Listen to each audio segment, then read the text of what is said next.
નમસ્તે દોસ્તો, આજે હવે આપણે આગળ કઈ પ્રશ્ન જોઈશું.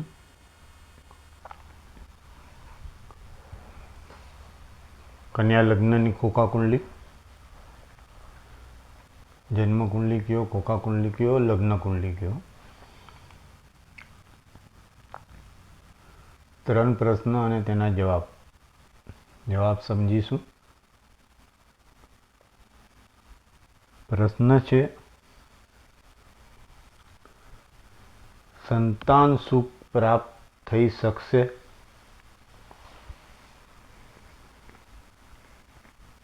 સંતાન, બાળકનું સુખ પ્રાપ્ત થઈ શકશે એવો સમજો પ્રશ્ન છે. તો સંતાન સુખ આપણે જોઈએ છીએ 5મા સ્થાનથી.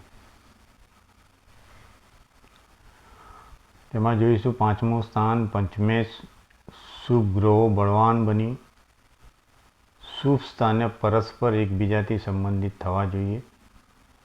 5મું સ્થાન પાપ ગ્રહથી સંબંધિત ના થવું જોઈએ.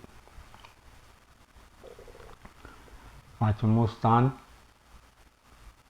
પંચમેશ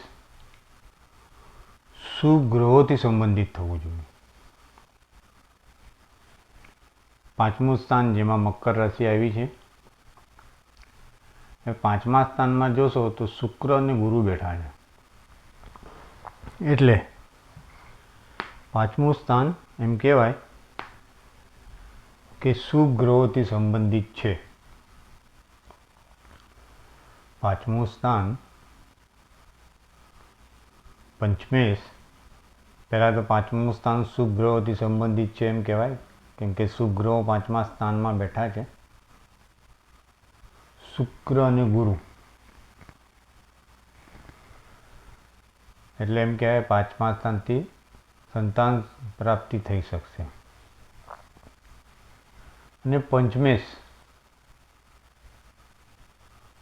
પોતે શનિ બેઠો છે 10મા સ્થાનમાં, જે સારું સ્થાન છે, કેન્દ્રનું સ્થાન છે.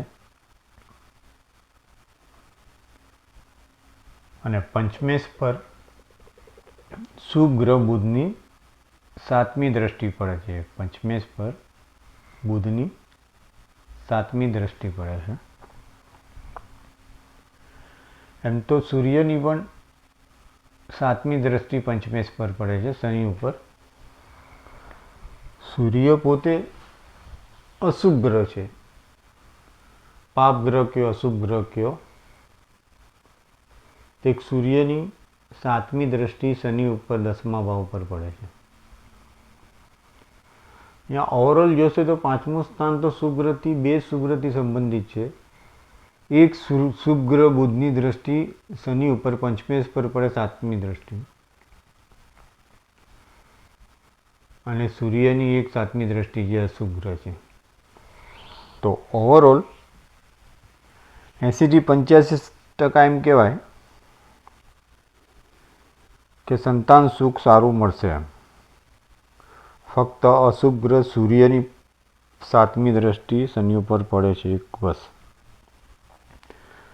10-15% એમ કહેવાય કે થોડુંક સંતાન પ્રાપ્તિમાં સુખ ઓછું મળે. આગળનો પ્રશ્ન છે,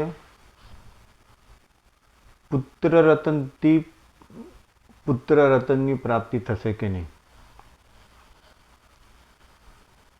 5મું સ્થાન, 5માનો માલિક સૂર્ય, મંગળ, બુધ સ્થિતિ પ્રમાણે અને ગુરુ પરસ્પર એકબીજાથી સંબંધિત થતા હોય તો પુત્ર રત્નની પ્રાપ્તિ થાય.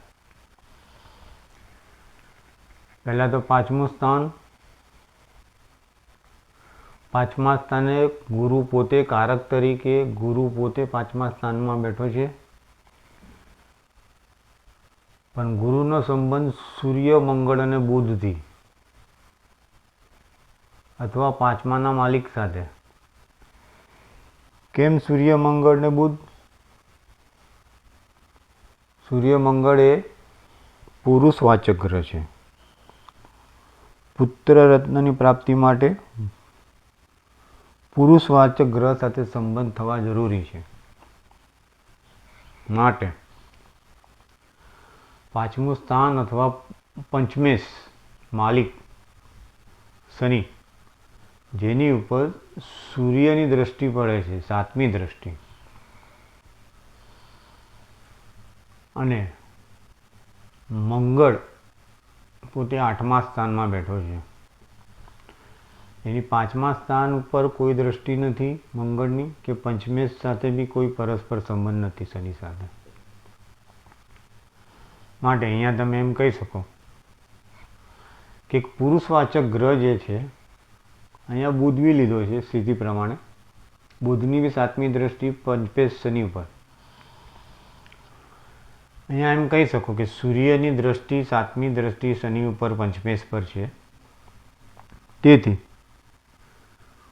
પુત્ર રતન પ્રાપ્ત થઈ શકે.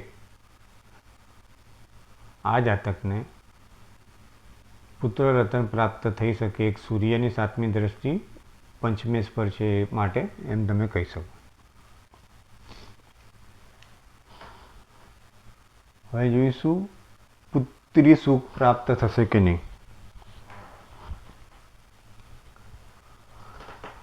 પુત્રી સુખ માટે 5મું સ્થાન, 5માનો માલિક અને કારક પછી ચંદ્ર બુધ સ્થિતિ પ્રમાણે શુક્ર શનિ પરસ્પર એકબીજાથી સંબંધિત થતા હોય તો પુત્રી પ્રાપ્તિ થાય.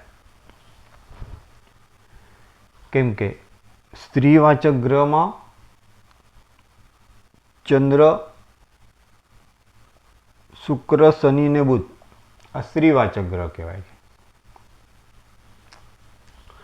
એ 5મું સ્થાન, 5માનો માલિક. 5મું સ્થાન એટલે 5મે એક તો પેલા શુક્ર ગ્રહ આવી ગયો 5મા ભાવમાં, જે સ્ત્રીવાચક ગ્રહ છે. પંચમેશ બેઠો છે 10મા સ્થાનમાં, કેન્દ્ર સ્થાનમાં. તેની ઉપર બુધની 7મી દ્રષ્ટિ.